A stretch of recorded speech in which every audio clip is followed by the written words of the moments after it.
New at 5, the Oklahoma State Senate voted to override Governor Kevin Stitt's veto of 2 tribal compacts. One involves vehicle registration, the other tobacco sales on tribal land. Senators returned to the Capitol as part of a special session underway right now. Fox 23's Rick Marinon is live with why lawmakers are saying they're hoping to push the governor to have an important sit-down with Eastern Oklahoma's tribal governments. Rick. Just to explain the importance, we're talking about vehicles in our part of the state here in Eastern Oklahoma, as well as tobacco that is sold in our part of the state. And pretty much lawmakers in both chambers are saying, keep talking to the tribes. This isn't over yet. The Oklahoma State Senate told Governor Kevin Stitt Monday his approach to 2 tribal compacts involving vehicle registrations and tobacco sales is wrong. So I'm grateful to get a do-over.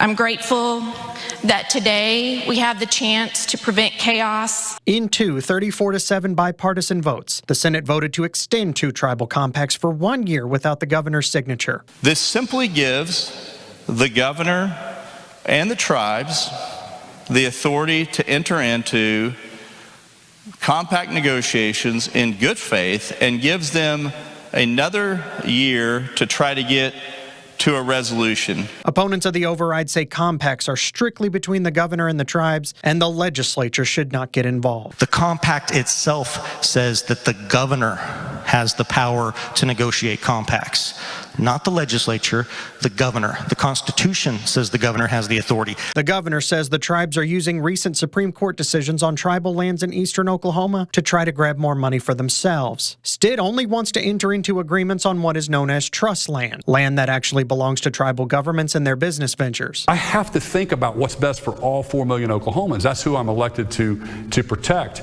And I don't even begrudge them for arguing for what's better for them. The tribes say recent Oklahoma Supreme Court rulings should allow them to collect a portion of the revenue collected within their reaffirmed territorial borders when it comes to vehicle registrations and tobacco sales, and they celebrated the override. In a statement, Cherokee Nation Chief Chuck Hoskin Jr. says, quote, "The vote shows once again that the governor is isolated in his choice of conflict over cooperation with the tribes. The Cherokee Nation is ready to continue working with any and all good faith partners in the state who respect our sovereignty." Stitt sent out a statement saying Eastern Oklahoma, including Tulsa, was on the verge of becoming a full-fledged Indian reservation. Quote, "Despite real concerns for the future of our state, the Senate has chosen to disregard the governor's compact in favor of compact language the tribes wanted. I'm trying to protect Eastern Oklahoma from becoming a reservation, and I've been working to ensure these compacts are the best deal for all 4 million Oklahomans." Unfortunately, the Senate disagreed and used an illegitimate process to do so.